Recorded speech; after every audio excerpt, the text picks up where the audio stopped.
અને 1 સેકન્ડની અંદર એને ડૂબકી મારીને ગાય ઉપર આવી જાય, એટલે ફૂં ફૂં કરતી હોય. 2 પાળેલા કૂતરા રાખેલા છે, એ એને કઈડતા નથી પણ મોઢું અડાડે, હું કરે એટલે ગાય આપોઆપ આગળ વધે. અમેરિકાની આ બધી પદ્ધતિ જોવા જેવી છે. એટલે એ ગાયને પ્રવેશ મળી ગયો. મેં કહું આ શું? મને કે એને જંતુ મુક્ત કરી દીધી. હવે ગાય કદી પણ કોઈ રોગ નહીં થાય. બહારથી જે ગાય આવે એ કોણ જાણે કેવા બધા બેક્ટેરિયા, કેવા જંતુઓ લઈને આવી હોય. અમારી ગૌશાળામાં બીજાને રોગ ફેલાય, એને બિલકુલ જંતુ મુક્ત કરી દીધું. મેં કહ્યું તમારે ત્યાં રોગોથી મરનારી ગાયોની ટકાવારી કેટલી છે? મને કે 0. એક પણ ગાય અમારે ત્યાં રોગથી મરતી નથી. અને બધી ધુંબા જેવી આવી મસ્ત છીકો નાખતી હોય. મારા મનમાં એક નિશાસો નાખે, મારા દેશમાં કોઈ ટાઈમ એવો આવશે કે આવી ગાયો આમ ધુંબાને છીકો નાખતી હોય, કઈ કોઈનું હાડકું ના દેખાય, કોઈનું પાંસડું ના દેખાય, એવી ગાયો મારે ત્યાં થશે. અને પછી એમ થાય કે જરૂર થશે. કોઈને કોઈ દિવસ આવશે કે જયારે આપણે આખી આ વાતને બધી સમજી શકશું. ગાય હવે એ છાણ બધું છે એ સીધું ખેતરોમાં જાય અને ખેતરોમાંથી અનેક ગણું ઉત્પન્ન કરીને પાછું આવે. આ એનું પૌરાણિક રૂપ છે.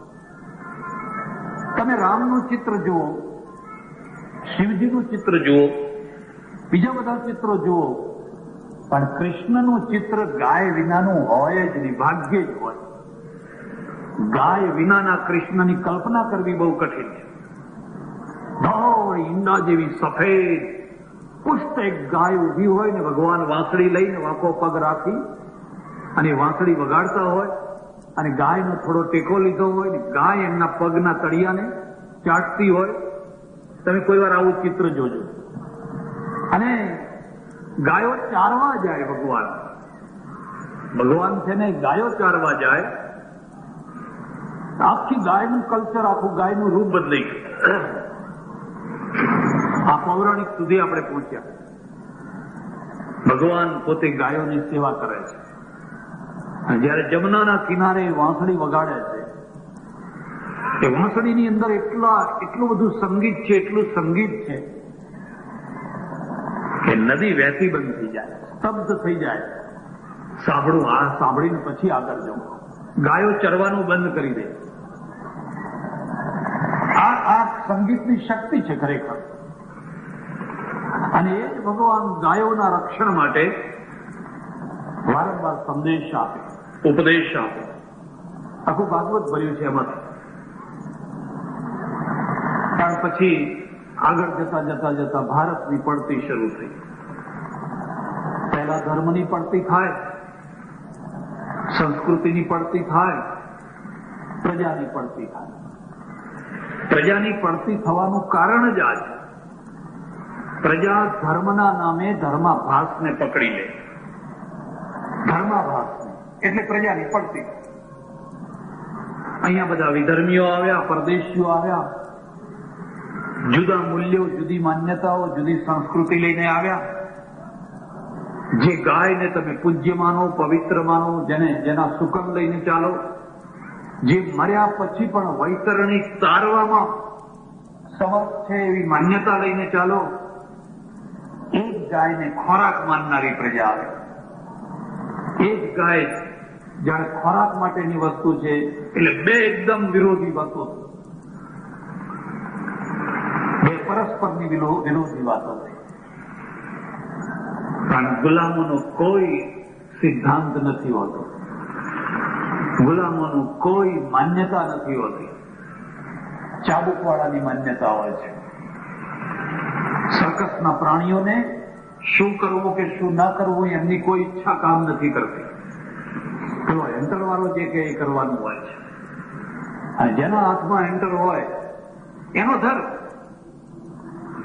બહુ જુલમ થયા, બહુ અત્યાચારો થયા. એમાંથી તો કેટલા ઇતિહાસ સર્જાયા.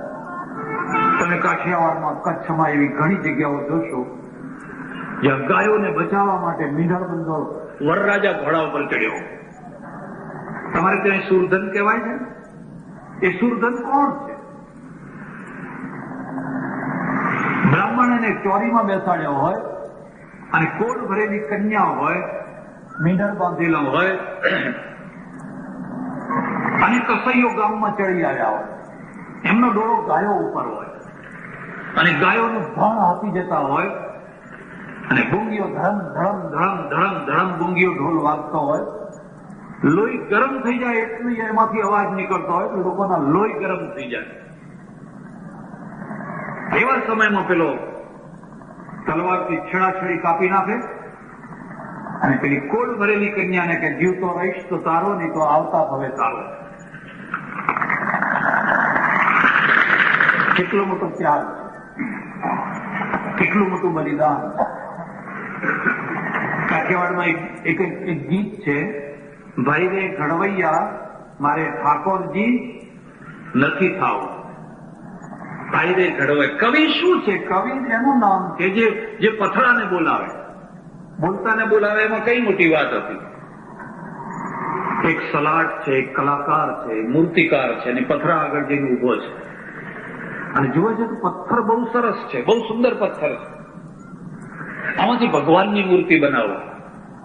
એટલે પેલો પથ્થરો બોલતો થયો, કવિ એને બોલતો ગયો, ભાઈ રે ઘડવૈયા મારે ઠાકોરજી નથી થાવ. અરે ઠાકોરજી કેમ નથી? અરે ઠાકોરજી થવું હોય તો સારામાં સારું છે. દિલ્હીમાં રાષ્ટ્રપતિ થયો શું મજા જ મજા છે? ના, મારે ઠાકોરજી નથી થવું. તારે શું થવું છે ત્યારે? બસ. અને પછી એક કડીઓ એ જોડતો જાય છે કે ગંગા અને જમુનાના જળ હોય અને પવિત્ર બ્રાહ્મણોના પવિત્ર મંત્રોથી મારે કોઈ પ્રતિષ્ઠા નથી થવું, કોઈ મૂર્તિ પ્રતિષ્ઠા થઈ મારે નથી એવું થતું. તો નમતી હાજે પેલી નમણી વિજોગણના બે ટીપે આહુડે નાવ. સૂર્ય જયારે આથમતો હોય નમતી હાજે, અને મારી વિધવા થયેલી પેલી નમણી વિજોગણ છે એ મારા પાળિયા ઉપર આવે અને એના બે ટીપા આંસુ મારા પાળિયા ઉપર પડે, એ જ મારો અભિષેક. મારે ગંગા ને જમુનાના અભિષેકની મારે જરૂર. શું કઈ ભજન રચ્યું છે, શું કઈ ભજન. બેટડે બાપના મોઢડાના જોયા એવા કુમળા હાથે ખોડાવો. એ જયારે સુરધન થઈને ગાયોની વારે ચડ્યો હતો ત્યારે એની પત્ની સગર્ભા હતી. એની પત્નીના પેટમાં ગર્ભ હતો. એ છોકરાએ તો બાપના મોઢા નથી જોયા. તો બેટડે બાપના મોઢડાના જોયા એવા કુમળા હાથે ખોડાવું. ઘડવૈયા મારે ઠાકોરજી. તમારા ઇતિહાસ જોજો. આ પાળિયા કોના છે? ગામે ગામ આ પાળિયા કોના છે? આ દેશમાં કસૈયોના ટોળા ઉતરી પડ્યા, જલ્લાદોના ટોળા ઉતરી પડ્યા અને એમની નજર ગાયો ઉપર પડી અને ગાયો પોકાર કરવા લાગી. એક તરફ પ્રજા ધીરે ધીરે ધીરે ધીરે કૌવત વિનાની થતી ગઈ, અસ્મિતા વિનાની થતી ગઈ, મોરલ વિનાની થતી ગઈ, ડરપોક વિકાણ ઘરમાં બેસી જનારી ઉંદર જેવી થતી ગઈ. અને બીજી તરફ આ જુલ્મો થતા ગયા. વચ્ચે વચ્ચે એમાંથી કોઈ ઘટનાઓ ઉભી થાય અને ઘટનાઓના પાળિયા બધા. આખો મધ્યયુગ તમે જોશો તો રાજપૂતોની કથા, સુરધનોની કથા, બીજા ત્રીજાની કથા, એ કથાઓ ગાયોની જ કથાઓ છે. પણ આ બધાની અંદર જેના તરફ ધ્યાન આપવું જોઈએ એ ધ્યાન ક્યાં ના અપાયું? આઝાદી મળી, ગાંધીજીએ કહ્યું ગૌરક્ષા થવી જોઈએ, મહર્ષિ દયાનંદ સરસ્વતીજીએ કહ્યું ગૌરક્ષા થવી જોઈએ, જે કોઈ ડાયો માણસ નીકળ્યો એ બધાએ કહ્યું ગૌરક્ષા થવી જોઈએ. પણ ગૌરક્ષા કરવી કેવી રીતે? મારે આ થોડી વાત કરવાની છે. એટલે હું બે ભેદ કરું છું. ગૌશાળા અલગ ચીજ છે ને પાંજરાપોળ અલગ ચીજ છે. આ બેયને તમે એક ના સમજી લેશો. અમેરિકામાં ગૌશાળા છે, પાંજરાપોળ નથી. પાંજરાપોળ અલગ વસ્તુ છે, ગૌશાળા અલગ વસ્તુ છે. પાંજરાપોળનો અર્થ થાય છે લૂલી, લંગડી, વૃદ્ધ ઘસાઈ ગયેલી દૂધ વિનાની નકામી ગાયો, જે હવે બિચારી કોઈ એને સંગરવા તૈયાર નથી, છોડી દીધેલી, ઘાસ વિના, ચારા વિના, પાણી વિના, ધણી ધોરી વિનાની એવી ગાયો છોડી દીધી હોય, જેનો કોઈ નહીં એનો ભગવાન, એમ પાંજરાપોળ કર્યું હોય તો એવી ગાયોને બધાને લઈ આવે. આજે માણસોની એવી દશા છે. ખાલી ગાયોની જ દશા એવી નથી, ગયડા મા બાપોની પણ એ દશા છે. છોકરાઓ કાઢી મૂકે, મારે વૃદ્ધાશ્રમ છે એટલે મને ખબર પડે. મહિનામાં એકાદ ડોસી એવા આવે ને કે મરવા ગયા હોય ત્યાંથી કોઈએ કહ્યું હોય મરીશ નહીં, જાને આશ્રમમાં તને જગ્યા મળશે. છોકરા છોકરી કોઈ વહુ કોઈ હંગરતા નથી, કાઢી મૂકે છે. એટલે એ પાંજરાપોળ થઈ અને બરાબર છે કે આપણે એવી લૂલી લંગડી એવી ગાયો હોય એને આપણે પાછલી જિંદગી એની પૂરી કરાવી. તો હું એને ગૌશાળા નથી કહેતો. અમારે ત્યાંની એક કથા છે, તમે કઠોપનિષદ વાંચજો, અને કઠોપનિષદની અંદર એક બહુ મોટા ઋષિ છે, ઉશન હવૈ વાજસ્રવા તસ્ય નચિકેતા નામ પુત્રાસ. એક વાજસ્રવા ઋષિ છે, એનું નામ જ છે વાજસ્રવા. વાજમ અન્નમ તેન સ્રવ યશ યસ્ય સવાજસ્રવા. અન્નના કારણે જેનો યશ છે. ઘણા લોકો એવા હોય, ગામમાં એક ઘર એવું હોય ને જ્યાં અજાણ્યા માણસને રોટલો મળતો, લોકો કઈ પેલા ઘેર જજો ત્યાં મળશે. અને આ વાત પણ લખી દેજો, રોટલાથી જેટલી પ્રતિષ્ઠા, કીર્તિ, યશ થાય છે એટલો પૈસાથી નથી થતો. પૈસા આપનારા આપે પણ ખરા ટાઈમે રોટલો ના આપે. રોટલો ના આપે તો એના પૈસાનો યશ રોટલા આગળ ફિક્કો પડી જાય. અને એક ઘર એવું હોય કે રોટલો આપ્યા કરતું હોય, ખાઓ ખાઓ આવો, જમ્યા વિના નહીં જવા દો, આડો ફરી વળે, ના નહીં જવા દો. એકના બારના ઉઘાણા જ હોય, જાઓ બસનો ટાઈમ છે, મોડા ના પડો, એમ મોડા ના પડો. મારા ઓળખીતા એક પટેલ છે, એમણે મને બહુ એક સરસ વાત કહી. મને કે બાપુ, મને કે મેં કહ્યું શું? મને કે આ શિક્ષક હોય ને, જો અહીં કોઈ બેઠા ના હોય પાછા, મેં કહ્યું કેમ? એના ઘરમાં દીકરી ના આપવી એમ. અરે સારું, એ તો કેમ ખોટ? એ તો બિચારો શિક્ષક હોય, ઘરમાં ભણતા હોય, બધું હોય, એ બધું ખરું એમ. તમારે 3 જમાઈ છે, 3 શિક્ષકો છે. શું તમને અનુભવ શું થયો? કે મારો પહેલા જમાઈ તો એવા છે કે આપણે ઉતરીએ ને ત્યારથી બસના ટાઈમ બધા બતાવવા માંડે કે હમણાં 9:30 વાગે એક બસ જાય છે, પછી એક 10 છે, એક 10:30 છે, પછી 12 વાગે છે, પણ તમને બહુ મોડી તડકો થઈ જાય. તડકો થાય મને થશે, તને થશે, એ મને તડકાની એને ચિંતા હોય. ભાઈ બસના ટાઈમ બતાવ્યા કરે. મારા એક બીજા જમાઈ છે, એમની ખાસિયત એ છે કે પ્રોફેસર છે ને જમતી વખતે જ મોંઘવારીની વાત કરે છે. જમવા બેસીએ ને એટલે કે આ શું ખાય, આ દૂધી અત્યારે 10 રૂપિયા કિલો, હવે શું ખાવું શું અત્યારે? આ ઘઉં આટલા ભાવ, ઘી આટલા, તેલ પાછી ગઈ, તેલના ભાવ આટલા, બધી મોંઘવારીની વાત જમતી વખતે જ કરવાની. હવે આપણું મન જમવામાં કેવી રીતે લાગે? હા, મને કઈ ત્રીજા જમાઈ છે, એ આંકડા શાસ્ત્રી છે. એમ કે જુઓ, એમ કે આપણા દેશની વસ્તી 90 કરોડ થાય, અને આ 90 કરોડ વસ્તી એક ટાઈમે 2 રોટલી ઓછી ખાય તો કેટલી રોટલીઓ બચે? હવે આ જમતી વખતે 2 રોટલીઓ બચાવવાની વાત કરે છે. પૈસા હું શું કરું? એમ કે એટલે મેં કહ્યું એક હવે આમાંથી બોધપાઠ શું લેવાનો? મને કે બોધપાઠ એ લેવાનો એ કોઈને પણ વેવાઈ બનાવતા પહેલા અમથા વગર ટાઈમે જઈને 2-5 વાર એના ત્યાં જમી આવવાનું, એટલે ખબર પડે કે આ કેવા છે.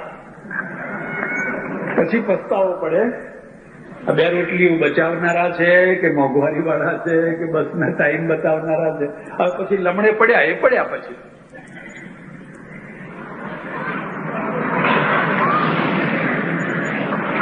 એટલે ગાયને બચાવવી કેવી રીતે આ વાત સમજી લેજો. કતલખાના બંધ કરી દેવાથી ગાયો બચવાની નથી. આ તો સ્થૂળ કારણ છે, આ તો ઉપરનું સ્થૂળ કારણ છે. એને અટકાવો, એને રોકો. પણ ગાયોને બચાવવાનો સારામાં સારો ઉપાય છે ગાયને પોતાના પગ ઉપર ઊભી કરો. એ પોતે જ પોતાના પગ ઉપર ઊભી થાય. એને જીવાડવી સસ્તી પડે ને મારવી મોંઘી પડે.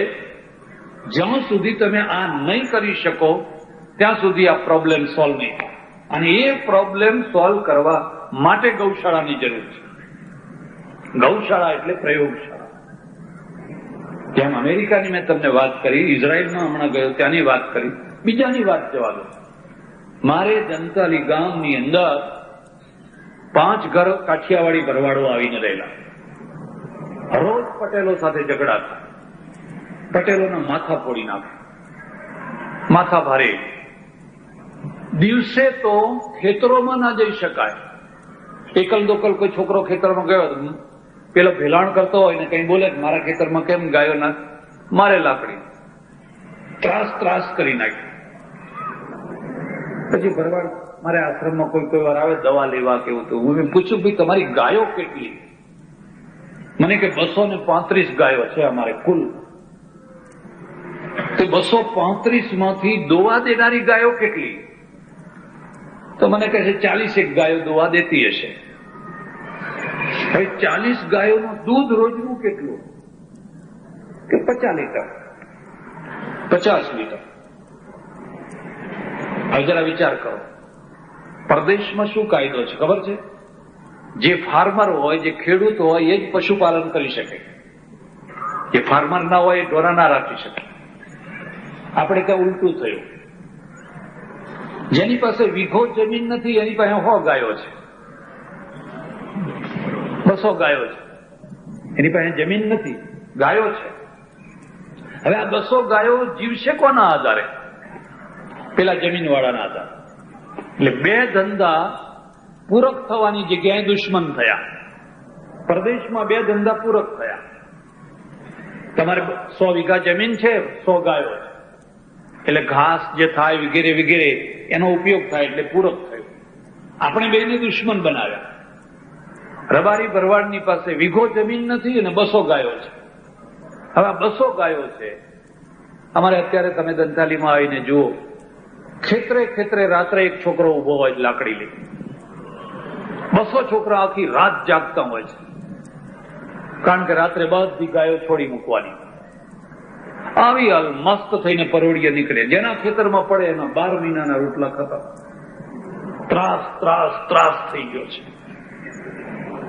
અને પેલાને ગમે એમ સમજાવે કે એટલી જ હોશિયાર ગાયો કે પકડાય નહીં, હાથમાં આવે નહીં, કશું થાય નહીં. આ 2 ધંધા એકબીજાના ટેન્શન રૂપ બને.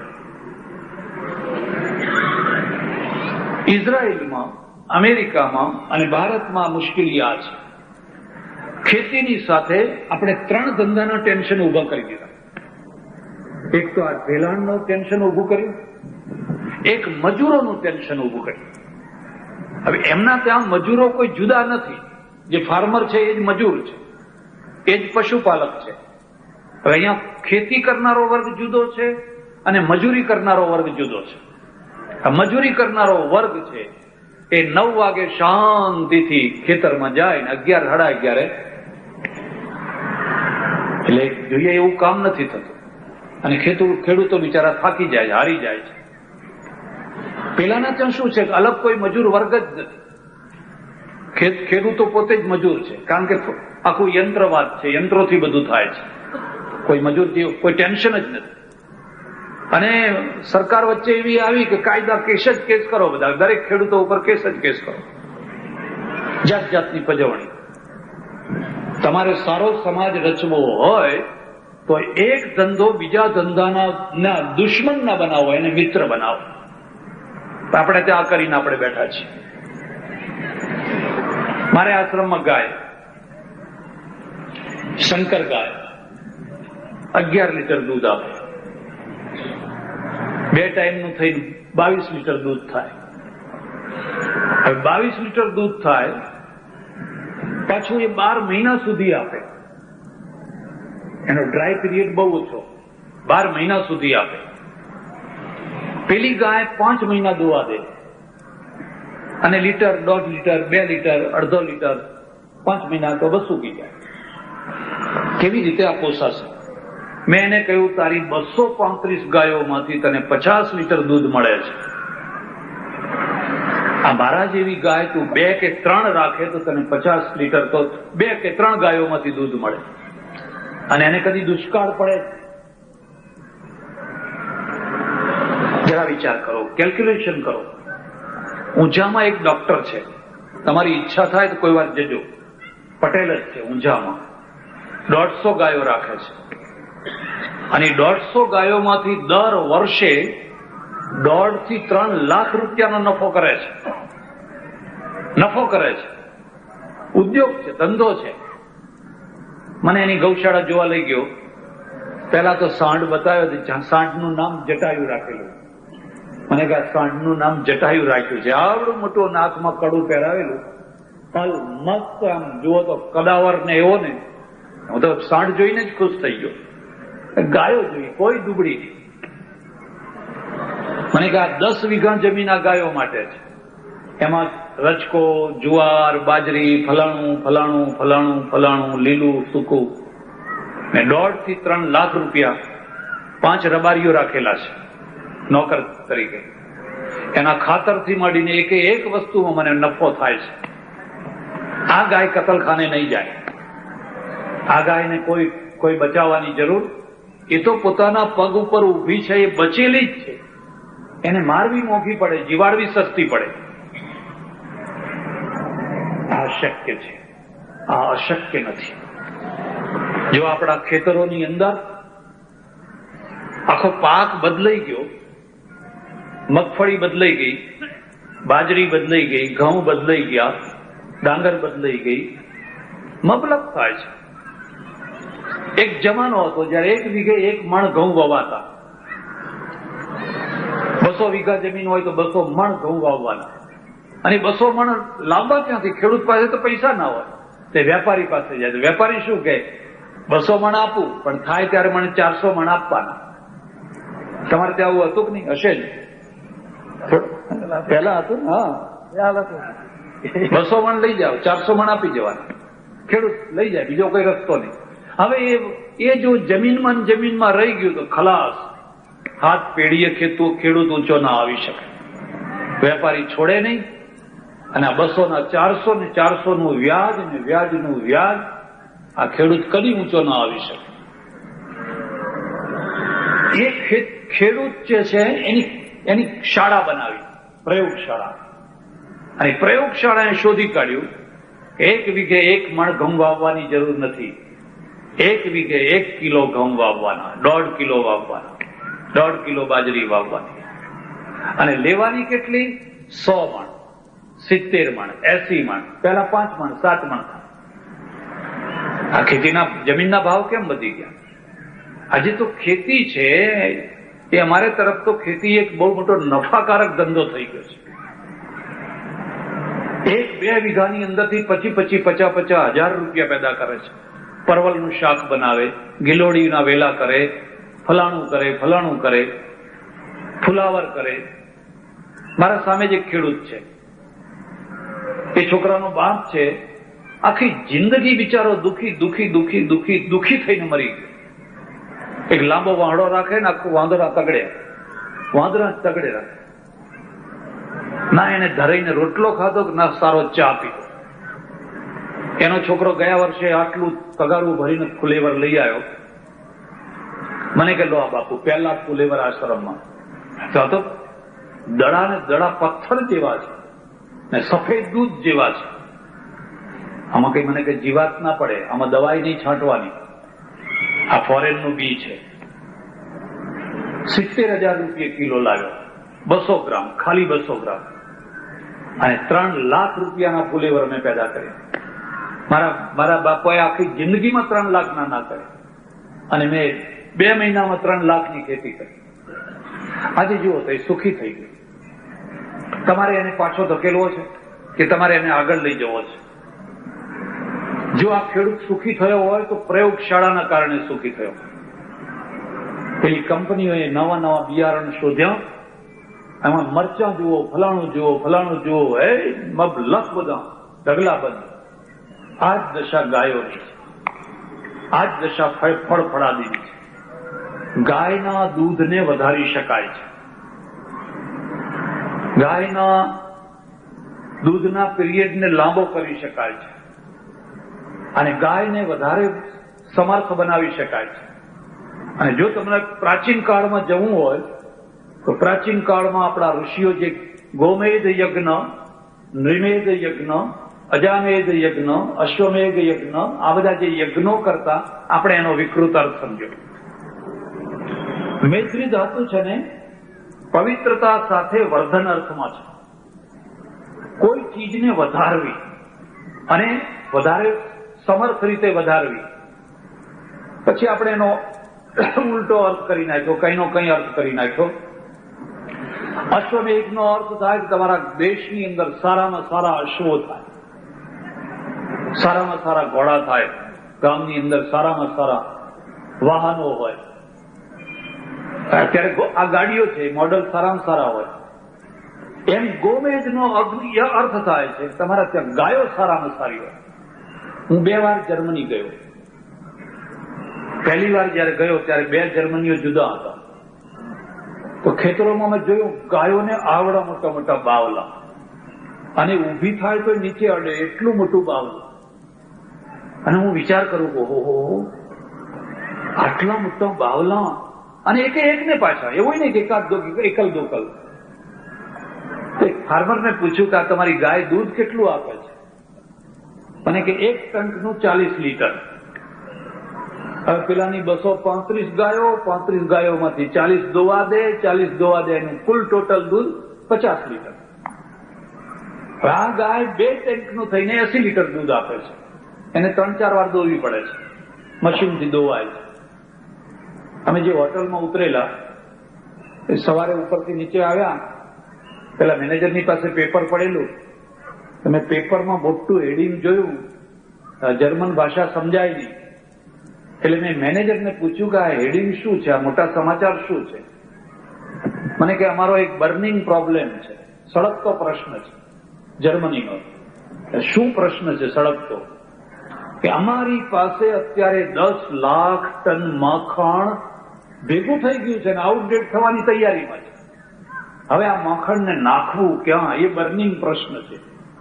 ઓહો, મેં કહ્યું એ બર્નિંગ પ્રશ્ન અમે સોલ્વ કરી આપીએ. અમારે ત્યાં આઉટડેટ નીકળ્યું, કઈ કોઈ વાંધો નહીં, ટુ ઇન્ડિયા. કેટલી શરમની વાત છે. બીજા વિશ્વયુદ્ધમાં ભાગીને ભૂક્કો થઈ ગયેલું જર્મની આજે કહે છે કે મારી પાસે 10 લાખ ટન માખણ ભેગું થયું છે, આ મારે નાખવું ક્યાં? અને અહીંયા આપણે રાત દિવસ કનૈયોને માખણની વાતો કરીએ, માખણ લીલા કરીએ પાછું. મારા ઓળખીતા એક પટેલ, અને મને કે આ તમારી કેસેટો મેં બહુ મોડી સાંભળી, જો પહેલા સાંભળી હોત તો એક ભૂલ થઈ એ ના કરો. મેં કહ્યું શું ભૂલ થઈ? 2-1 વર્ષ પહેલા અમે મથુરા વૃંદાવન ગયા અને મહિનો રહ્યા, અને રોજ રાસલીલા જોવા જઈએ. તો મંડળીઓ બધી રાસલીલા કરે, તો રાસલીલા જોવા બહુ મજા આવે. પછી રાસલીલા કરનારા જે મુખ્ય માણસ હતા એમને કહ્યું, ભાઈ એક દિવસ અમારા તરફથી રાસલીલા કરાવવી છે, જે ખર્ચો થશે અમે આપશું. કઈ રાસલીલા કરશો? એટલે એને કહ્યું કે મક્ખન લીલા કરો. મક્ખન માખણ લીલા કરવા એમ કે સારું માખણ લીલા કરશું, શું કરવાનું? પછી મને કે 20 મણ માખણ મંગાવો. તો અમે તો 20 મણ માખણ મંગાવ્યું. પૈસાદાર માણસ, સુખી માણસ, ભાવના વાળો, શ્રદ્ધા વાળો. પછી કે બધા ગોવાળિયા ના ને તે બધા ભેગા થઈને ડૂંદા એકબીજા ઉપર નાખાય, મક્ખન લીલા કરી. કોઈને ખવડાવે ને, કોઈને ચોપડે ને, કોઈને આમ નાખે ને, કોઈને આમ નાખે. હવે જ્યાં બધું કરેલું ચોપ એ પથરાવાળો તે બધા ચીકણો થઈ ગયો તો બધા લપસીને કોઈ પડે ને, કોઈ આરોટે ને, ફરી ઉભા થાય ને, કીકી હસે ને. 12-1 વાગ્યા સુધી અમે માખણ લીલા કરી. અમે બહુ મજા આવી. પછી વિચાર આવ્યો કે હવે આ બધું આટલું માખણ નીચે પડ્યું છે, એને કરવું શું? એટલે મેં એમ કહ્યું, મહારાજ આપણે એમ કરીએ કે આ બધું પાવડેથી ભેગું કરી અને ગરીબ માણસોને આપી દઈએ તો બિચારા ઉકાળીને પેલું ઘી બનાવીને ખાય. તો પેલા મુખ્ય માણસ શું કહે છે કે નહીં, ये जमुनाजी में इसको पधरा देने, આ કોઈને આપવાનું નહીં. એમ તો કોઈને અપાય નહીં. આ તે બધું ભેગું કરીને જમનાજીમાં પધરાવી દીધું. પછી તમારી કેસેટો સાંભળી, ઓહો. અને મને એમ થયું, ઓ ભગવાન, આ 20 મણ માખણ મેં મારા બાળ મંદિરોમાં મોકલ્યું હોત તો આ બાળ કનૈયાઓ કેટલો મોટો આશીર્વાદ આપો, કેટલા મોટા આશીર્વાદ આપો. તો આપણે આ પરદેશનું માખણ ના ખાવું પડ્યું, તો આ પરદેશની બિસ્કીટો ના ખાવી પડી હોત. ધર્મનો અર્થ થાય છે દૃષ્ટિ આપવી, એક જીવનની દૃષ્ટિ આપવી. જે ધર્મનો અર્થ નથી કે તમને ગાંડા બનાવીને ઉછળતા કૂદતા કરે અને 1 કલાક 2 કલાક 4 કલાકનો હૈસો કરે અને પછી કંઈ જ નહીં, એમાંથી કંઈ વળતર ના મળે. આપણે ત્યાં એક તરફ કનૈયાની વાતો છે, પેલાના ત્યાં માખણના ઢગલા પડ્યા છે. ઇઝરાયલમાં ગયા તો જુઓ તો ચીજ ને માખણ ને ઢગલા બધા આપણા ત્યાં પણ આ થઈ શકે એમ છે. પણ શરત એટલી છે કે ગૌશાળાની સાથે તમે પ્રયોગશાળાને જોડી શકો છો કે કેમ. તમે 200, 500, 1000, 2000 વર્ષ જૂની ગૌશાળા રાખવા માંગો છો કે આવનારા 25, 50, 100 વર્ષ જે આવનારા વર્ષો છે એ વર્ષોની સાથે તમે ચાલવા માંગો છો? બેની સાથે તમે તુલના. તમે ખાલી પાંજરાપોળ બનાવવા માંગતા હો તો વાત જુદી છે. જેમ વૃદ્ધાશ્રમમાં લોકો ગરડા બુડા બિચારા આવે, પાછલી જિંદગી પૂરી કરે, એ બરાબર છે, તો વાત જુદી છે. પણ હું તો એવું ઈચ્છું કે તમે 2 સેક્શન કરી નાખો. એક સેક્શનની અંદર આવી બધી ઘરડી બુડી લૂલી લંગડી એવી ગાયો હોય, અને બીજા સેક્શનની અંદર છે તે એ જ ગાયોને પોષવા માટેનું આર્થિક તંત્ર ઉભું કરનારી ગાયો હોય, અર્થતંત્ર ઉભું કરનારી ગાયો હોય. તો તમે તમારી ગૌશાળાથી પગભર થઈ જવા. ઇઝરાયલમાં અમે એક કિબુત્સ જોવા ગયા. હવે એમાં ઘેટાં હતા. તો મેં પૂછ્યું, તમારી પાસે કેટલા ઘેટાં છે? મને કે 700 ઘેટાં છે. તમે મારું પુસ્તક વાંચજો અથવા એ લેખો આવે તો વાંચજો, મેં બધું વિગત આપી છે. બન્યું એવું કે અમે ગયા ત્યારે જ એને દોવાના થયા. બધા વૈજ્ઞાનિક પદ્ધતિથી બે કરતા ગોઠવાઈ ગયા, લાઈન સર બધા અડધામ અને મશીનથી દોવાઈ ગયા. 10 મિનિટની અંદર દોવાઈ ગયા. જેવું દોવાઈ ગયા, કોઈ હાથ નહીં અડાડવાનો દૂધને, કે ટાંકી તરત જ મોકલી દીધી ચીજ બનાવવા માટે, એમ ખાવાનો ઉપયોગની ચીજ બનાવવા માટે. મેં પૂછ્યું કે આ 700 ઘેટાં છે તો તમે નફામાં ચલાવો છો કે નુકસાનમાં ચલાવો છો? મને કે એક ઘેટું અમને દર વર્ષે 2.5 લાખ રૂપિયાની કમાણી આપે છે. 2.5 લાખ રૂપિયાની કમાણી આપે છે. અમે નુકસાનમાં કશું ચલાવતા જ નથી. આપણે આ બાબતનો વિચાર કરવો પડશે. આપણે એવી ગૌશાળા બનાવવાની, એના 2 વિભાગ, અને આપણા ઘરમાં 2 વિભાગ છે. હવે જે વૃદ્ધ માણસો છે એ બેઠા છે શાંતિથી, અને જુવાન માણસો કમાય છે. કમાઈને તમારા કચ્છમાં તો ઘણું સારું છે, બાપા કહે છે બધાને જ. બાપા મોટા થાય એટલે બધા બાપા. અરે કેટલું, મને તો એટલું સરસ લાગે. અમારે ચરોતરમાં ડોહા કે, અને ડોહા કે ત્યાં સુધી તો ઠીક જાણે, ખોખા કે ખોખા.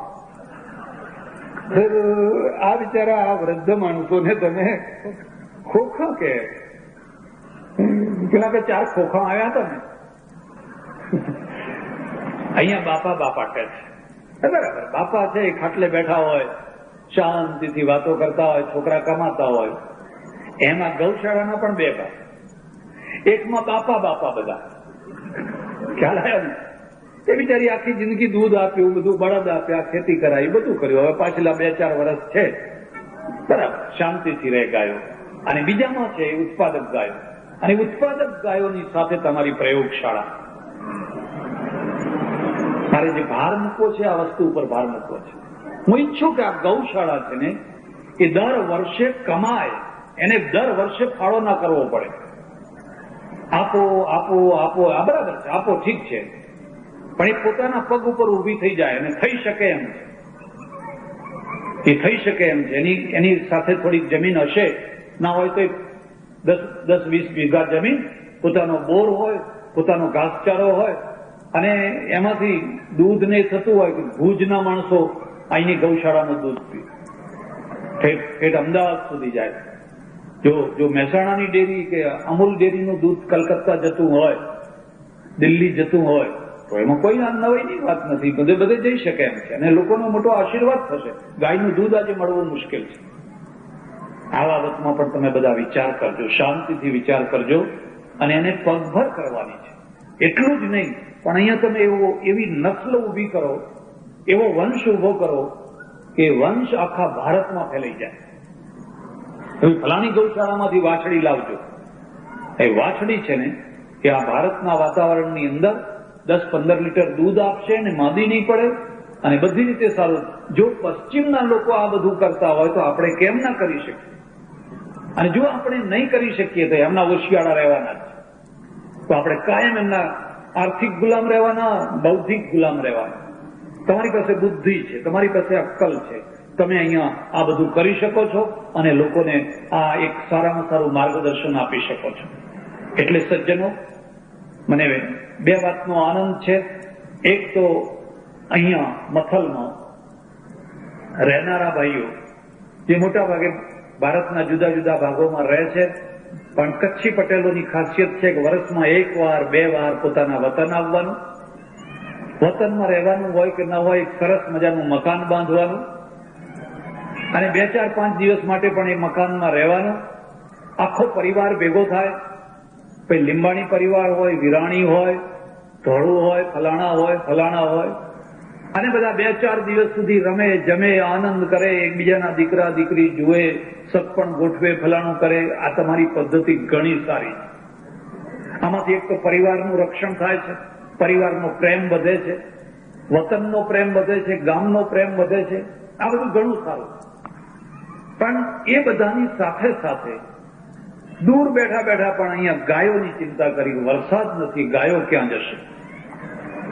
કસૈયો તો ફરી રહ્યા છે, અને હવે કસૈયો તો આપણામાં પેદા થયા છે. એવું ના સમજતા કે આપણામાં કસૈયો નથી. એમ આપણામાં ઘણા લોકો હવે કસૈના ધંધા તરફ વળ્યા છે.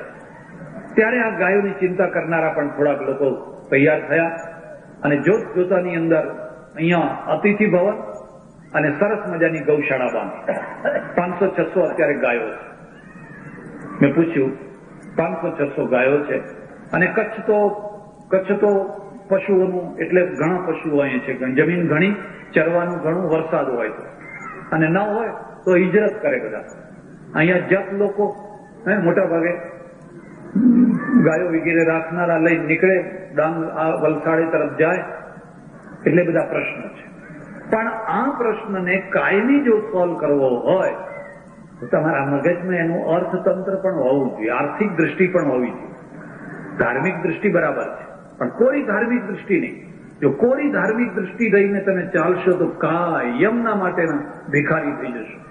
કાયમના માટે આપો આપો આપો આપો. એક ટાઈમ એવો આવે કે અહીંયા દૂધ થાય ને દૂધની વસ્તુઓ અહીંયા જ બને. તમારું ઘી બને, માખણ બને, ચીજ બને, ફલાણું બને. ડેરીમાં જઈને મેં તપાસ કરી, 35 ચીજો બને છે. દૂધમાંથી 35 ચીજો બને. અને ઘણાને ખબર નહીં હોય દૂધમાંથી કપડા બને છે. હવે આ દૂધમાંથી આ મેં પહેર્યા એવા કપડા આ નથી, પણ દૂધમાંથી રેશા બનાવીને કપડાય બને છે. એ તરફ આપણી દ્રષ્ટિ જવી જોઈએ. માત્ર કોરી ધાર્મિકતા છે કે કોરી ધાર્મિકતા નહીં, પણ એની સાથે વૈજ્ઞાનિકતા ભળે, એની સાથે આર્થિક સદ્ધરતા પડે અને એના દ્વારા આપણે પોતે પણ સ્વાવલંબી બનીએ, ગાય પોતે પણ બને અને અહીંની નસ્લ, અહીંના સાંડ સારામાં સારા. આજે તમે જુઓ તો આ બધી ડેરીઓમાં જે કૃત્રિમ રીતે બધું થાય છે તો પરદેશી સાંડો છે, પરદેશી સાંડો. આપણે આપણા સાંડો પેદા કરીએ, આપણે આપણી ગાયો પેદા કરીએ, આ વાતાવરણમાં ટકી શકે એવી પેદા કરીએ અને થઈ શકે એમ છે. કશું અસંભવ નથી. શરત એટલી છે કે તમારી બુદ્ધિ છે ને પ્રયોગશાળામાં જવી. વધારે ચર્ચા નહીં કરું. બીજી વાત મને એ આનંદ છે કે ખીમજીભાઈની પ્રતિમા તમે અહીંયા મૂકી, એક બહુ સારું સ્તુત્ય કાર્ય કર્યું. એ ખરેખર એક સંનિષ્ઠ કાર્ય કરતા. મારે ઘણી વાર એમને મળવાનું થતું. અહીં કચ્છમાં આવું ત્યારે સમૂહ લગ્ન હોય, સામાજિક ફંક્શન હોય, બહુ સૌમ્ય માણસ, બહુ ભલા માણસ, બહુ સીધા માણસ અને બહુ શરૂઆતમાં એ વિનોબાજીના ભૂદાનમાં જોડાયેલા, પગપાળા ફર્યા, કેમ ગરીબ માણસોનું ભલું થાય, કેમ લોકો સુખી થાય. એટલે કાર્ય કરતા પછી થોડા રાજકારણમાં આવ્યા. પણ રાજકારણ એટલે આજના રાજકારણમાં નહીં હો. સવારનો ભાવ જુદો, બપોરનો જુદો, સાંજનો જુદો. સવારે કે હું આમાં છું, બપોરે કે આમાં. એટલે ભાઈ તું પેલામાં હતો ને, પેલામાં સહી કરી હતી ને, કે તો જબરજસ્તી કરાવી દીધી હતી. આવા દસ્તાવેજ વાળા એવું કહી દે કે તો જબરજસ્તી કરાવી હતી, તો શું થાય? કહો, જો એમએલએ આવું બોલતા હોય તો હવે દસ્તાવેજની કોઈ કિંમત જ ના રહે. આ રાજકારણ નહીં, એક સમયનું રાજકારણ હતું જયારે કોઈને ખુરશીની પડી નથી. લોકો કહેતા તમે નેતા થાઓ, તમે ઉભા રહો, તમે ચૂંટાઓ. કોઈ ખોટા પૈસા ખર્ચીને કોઈને ખવડાવી પીવડાવીને નહીં. એ રીતે એમણે નખત્રાણા તાલુકાના ધારાસભ્યનું કામ પણ કર્યું અને છેવટમાં કેટલાક સમયથી મને એ કહેતા કે હું સ્વાધ્યાય પ્રવૃત્તિમાં જોડાયો છું અને ગામે ગામ ફરીને જે આપણી ઋષિ સંસ્કૃતિ છે, પાંડુરંગ શાસ્ત્રીનો જે પ્રચાર છે, એ ભક્તિ ફેરી છે, ગામે ગામ ફરવી અને લોકોને જગાડવા. મેં મારા પુસ્તકમાં વખાણ કર્યા છે. મારું છેલ્લું પુસ્તક વાંચજો, પ્રશ્નોના મૂળમાં. અને મેં એ અર્થમાં વખાણ કર્યા છે કે આ સ્વાધ્યાય પ્રવૃત્તિ વાળા છે, એક તો કોઈને સાધુ નથી બનાવતા. હવે અમે તો બધા ટોળા બંધ, બધા લોટ ઓફ, બધા જ્યાં જુઓ એ કોઈને સાધુઓના ટોળા ઉભા નથી કરતા. એક બુદ્ધે સાધુના ટોળા કર્યા, મહાવીરે સાધુના ટોળા કર્યા, બધાએ સાધુના ટોળા કર્યા અને સાધુના ટોળા બધા સમાજમાં જઈને ચલાવો આવે, જમાડો અમને.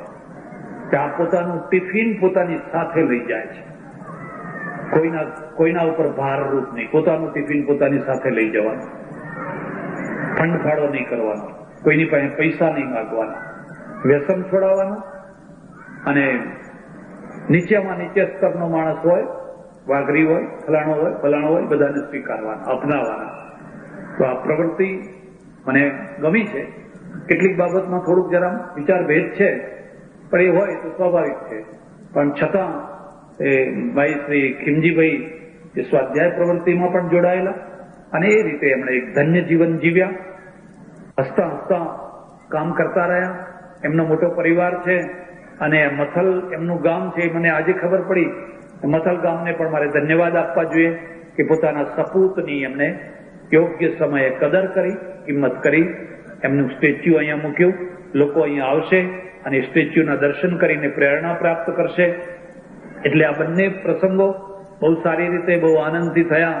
હું ભગવાન લક્ષ્મીનારાયણને ફરી પ્રાર્થના કરું કે તમારો આખો સમાજ, એકલું મથલ ગામ નહીં પણ તમારો આખો સમાજ, તમારી જે અંદર મૂકેલી, જે ભગવાને મૂકેલી શક્તિઓ છે અને જે શક્તિઓ બીજા સમાજોમાં નથી, બીજો સમાજ ધારે તો આ કામ ના કરી શકે, એમની પાસે એવી શક્તિઓ નથી, એવી શક્તિઓ તમારામાં મૂકેલી છે.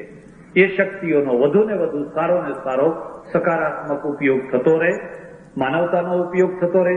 આ ગૌશાળા સમૃદ્ધ બને, આ ગૌશાળાનો વિકાસ થાય અને ગૌશાળા પણ ચારે તરફ એનો યશ અને કીર્તિ ફેલાવે, એવી હું ભગવાન લક્ષ્મીનારાયણને પ્રાર્થના કરું. મારી પાસે એક યોજના મૂકી છે અને યોજના છે કે ગાયોને ઘાસચારા માટે 5,000 રૂપિયા જે માણસ કાયમના માટે મૂકે એના વ્યાજમાંથી એક દિવસની તિથિ માટે, બરાબર? આમ તો વધારે ખર્ચો થાય, કંઈક 5,000 નું વ્યાજ 500-600 રૂપિયા આવે અને 500-600 નું ઘાસ કઈ આટલી બધી ગાયોને પહોંચી ના શકે, પણ દાતાઓને એક પ્રોત્સાહન મળે એ દ્રષ્ટિએ આ 5,000 રૂપિયા જે આપે એની કાયમના માટે એની માતાની, પિતાની, પૂર્વજની, આપણે પહેલા શ્રાદ્ધ કરતા, પહેલા ગાયને ગૌગ્રાસ આપતા, હવે એ બધું રહ્યું નહીં, શહેરમાં રહેતા હોય, ઉપર 7મા માળે રહેતા હોય, તો આ એક પ્રકારનો ગૌગ્રાસ છે. આપણે જેમ પ્રાચીન પદ્ધતિ પ્રમાણે કૂતરાનો રોટલો, ગાયનો રોટલો, અતિથિનો રોટલો પહેલા કાઢતા, તો હવે એવું તો રહ્યું નહીં. આ એનું નવું રૂપ આવ્યું કે તમે એક વાર તો 5,000, 10,000, 2 તિથિ, 3 તિથિ, 4 તિથિ અહીંયા નોંધાવી દો. એનું વ્યાજ છે, એમાંથી આ ગાયોને ઘાસ, દાણ જે કંઈ શક્ય છે એ બધું આપવામાં આવશે. એટલે આવી 5,000 રૂપિયાની એક તિથિ છે. અને મને એમ લાગ્યું કે જો તિથિની જાહેરાત મારે કરવાની છે તો થોડોક મારે પણ એમાં લાભ લેવો જોઈએ. એટલે 2 તિથિઓ મારી સંસ્થા તરફથી હું પણ નોંધાવું છું. 2 તિથિઓ અહીંયા 10,000 રૂપિયા કાયમના માટે ગાયોને કઈ ને કઈ મળ્યા કરે. એક બીજી યોજના છે એ 2,500 રૂપિયાની છે. અહીંયા જે ભોજનાલય બનાવવાનું છે એ ભોજનાલયની પણ એવી કંઈક પદ્ધતિ છે, બધો વિગતવાર પછી ચર્ચા તમે કરી લેજો. એ 2,500 રૂપિયાની છે. તો આ પ્રકારે અધિક માસમાં 3 વર્ષે અધિક મહિનો આવે તો એ 3 વર્ષે આવનારા અધિક મહિનામાં જો તિથિ લખાવવી હોય તો એના 11,000 રૂપિયા છે. તો 11,000, 5,000, 2,500 આ 3 તિથિઓની યોજના છે. એમાં 11,000 ના તો 30 જ દિવસ ને, એ તો 30 જ દિવસ. પણ હું તમને એક બીજી ભલામણ કરું છું. મારે ત્યાં પણ આશ્રમમાં આવી તિથિ યોજનાઓ છે, અન્નક્ષેત્ર વગેરેની. પણ એક તિથિમાં અત્યારે 4-4, 5-5 નામ થયા. એક લખ્યું, બીજું લખ્યું, ત્રીજું લખ્યું. ભાઈ ભરાઈ ગઈ. ના, અમે એમ જ લખાવું છે. એમ આ 5,000ની તિથિમાં પણ એક જ તિથિમાં 2 નામ પણ